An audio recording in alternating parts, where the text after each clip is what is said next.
Assalamualaikum warahmatullahi wabarakatuh. Selamat datang di Pak Abri Channel. Pada pertemuan kali ini kita akan mempelajari tentang aplikasi turunan trigonometri bagian pertama, yaitu persamaan garis singgung. Sebelum saya lanjutkan, kalian bisa subscribe dulu channel YouTube Pak Abri dan dapatkan update video terbaru di channel tersebut. Setelah melihat video pembelajaran ini, diharapkan kalian bisa menentukan gradien dari fungsi trigonometri, kemudian mengaplikasikannya ke dalam persamaan garis singgung fungsi trigonometri melalui satu titik. Selamat menyaksikan. Masih ingat dengan persamaan dengan gradien garis? Apabila bentuk persamaannya adalah Y sama dengan MX plus C, maka gradiennya adalah M. Lalu apabila bentuk persamaannya adalah AX plus BY plus C sama dengan 0, masih ingat gradiennya sama dengan apa? Saya yakin kalian pasti ingat, M sama dengan negatif A per B. Lalu apabila persamaannya melalui dua titik, yaitu X1, Y1 dan X2, Y2, apa coba gradiennya? Gradiennya adalah M sama dengan Y2 min Y1 per X2 min X1. Jadi jangan sampai lupa ya. Lagi, masih ingat nggak dengan persamaan garis singgung yang diketahui gradien serta melalui suatu titik? Jangan dilupakan materi yang sudah kita pelajari di bangku SMP. Rumusnya adalah Y min Y1 sama dengan M dikalikan dengan X min X1. Jadi X1, Y1 itu merupakan satu titik yang dilalui garis, adapun M adalah gradiennya. Sekarang masihkah kalian ingat materi yang baru saja kemarin sore ya, Fx sama dengan sin X? Maka coba tebak, turunan sin sama dengan apa? Ya, turunan sin adalah cos. Tetapi kalau turunan cos apa? Jangan menjawab sin karena jawaban itu salah. Sebab turunan cos adalah negatif sin. Lalu turunan tangen yaitu secant kuadrat X.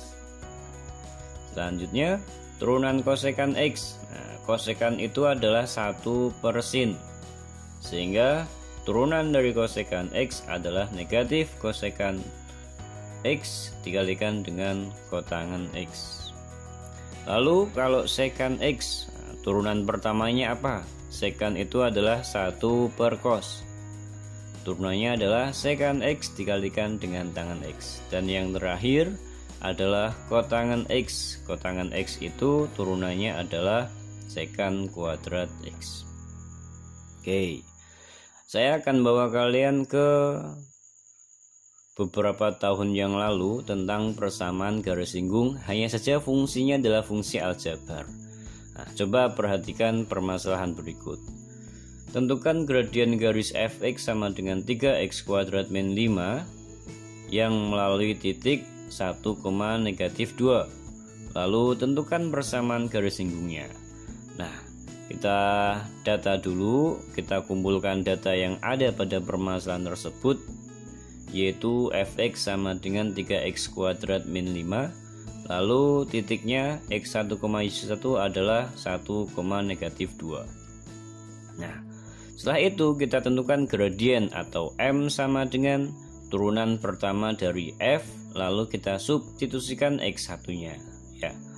Nah, turunan pertama dari 3x kuadrat adalah 6x dan turunannya min 5 adalah 0, sehingga M sama dengan 6x.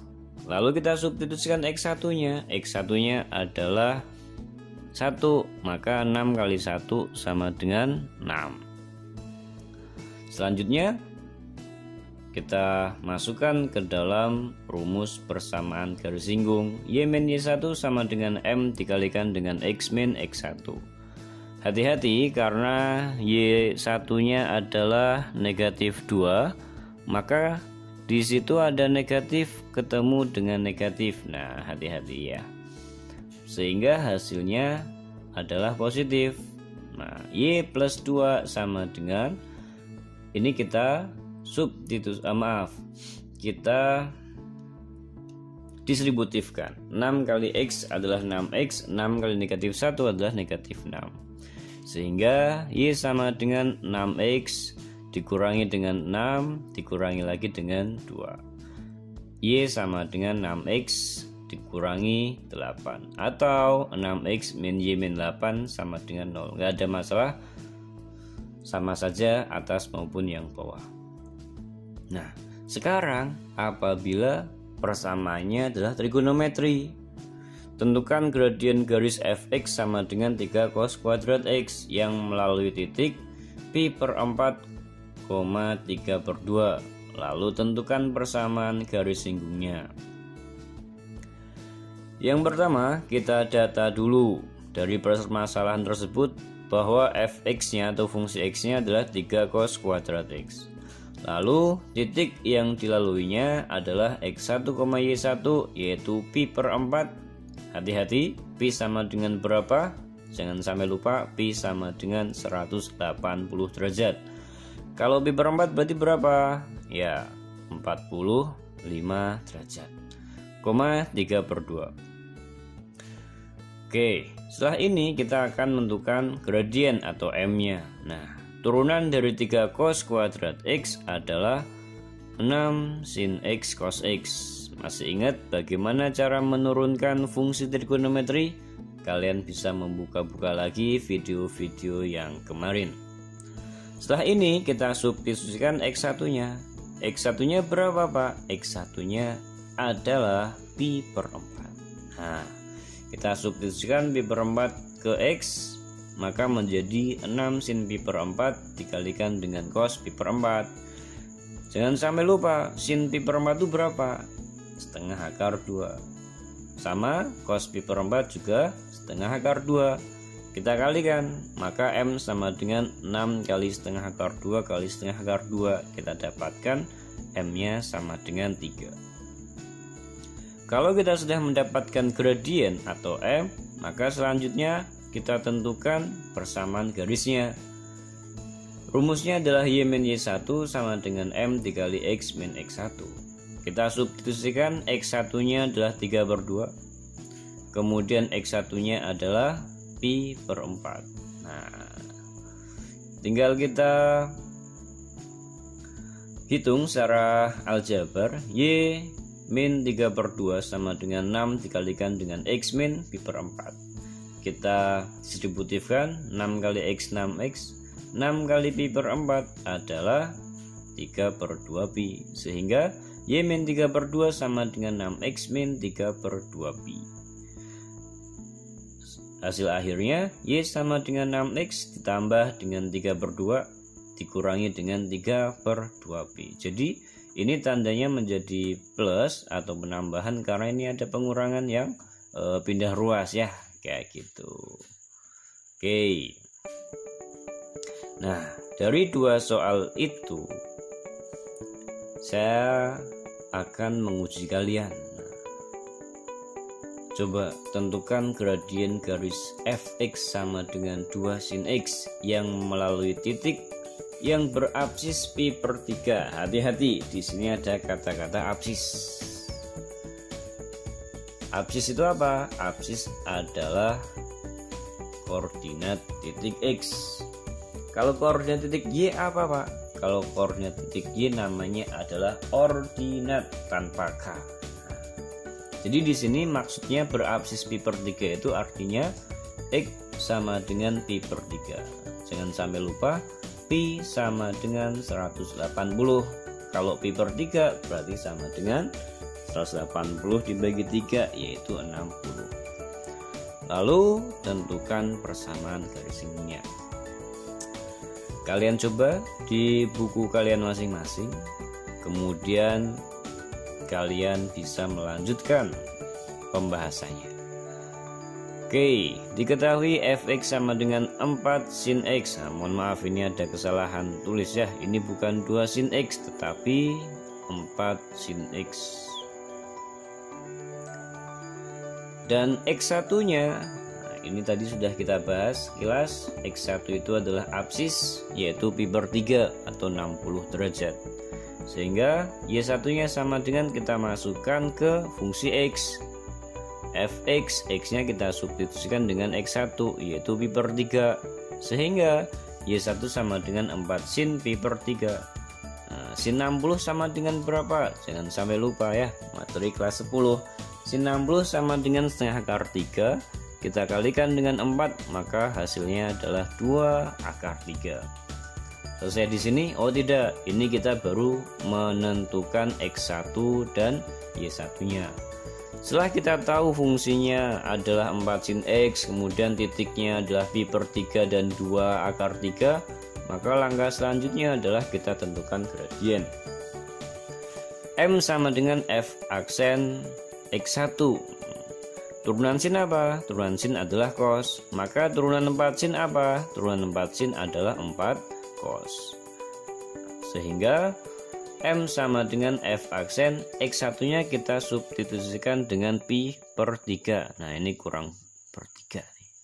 Pi per 3 sama dengan 4 cos pi per 3. Cos pi per 3 sama dengan berapa? Cos pi per 3 adalah cos 60 sama dengan setengah. 4 kali setengah sama dengan 2. Lalu yang terakhir, kalau kita sudah tahu titik koordinatnya, kemudian kita mengetahui gradiennya, maka yang terakhir kita cari persamaan garis singgungnya. Jangan sampai lupa y min y1 sama dengan m dikalikan dengan x min x1. Kita substitusikan, y1 nya adalah tadi yang sudah kita dapatkan di sini ya, 2 akar 3, sehingga y min 2 akar 3 sama dengan m nya adalah 2. Baru saja kita tentukan, dikalikan dengan x min pi per 3. Lalu negatif 2 akar 3 nya kita pindah ruas menjadi plus. Nah sehingga hasil akhir y sama dengan kita distributif, 2 kali x sama dengan 2x, 2 kali pi per 3 sama dengan negatif 2 per 3 pi, ditambah dengan 2 akar 3. Oke, nah sekarang Pak Apri punya 2 soal. Tentukan persamaan garis singgung pada kurva fungsi trigonometri di bawah ini di titik yang diberikan. Ya, masing-masing. Yang pertama, apabila fx sama dengan sinus x di titik dengan absis x sama dengan pi per 6. Yang kedua, fx sama dengan kotangan x minus 2 kosekan x di titik dengan absis x sama dengan pi per 3. Lalu soal yang nomor 2, tentukan persamaan garis normal pada kurva fungsi trigonometri di bawah ini di titik yang diberikan. Nah hati-hati, di situ ada kata-kata garis normal. Garis normal itu apa Pak? Nah, kalian kerjakan dulu karena pembahasannya ada di video berikutnya. Jadi jangan lupa ikuti terus channel Pak Apri dan kerjakan 2 soal ini. Kalian bisa konsultasikan di kolom komentar ataupun melalui WhatsApp Pak Apri. Oke, terima kasih. Selamat mengerjakan, selamat belajar, selamat berlatih. Semoga sukses selalu untuk kalian semua. Jangan lupa subscribe Pak Apri channel. Terima kasih. Assalamualaikum warahmatullahi wabarakatuh.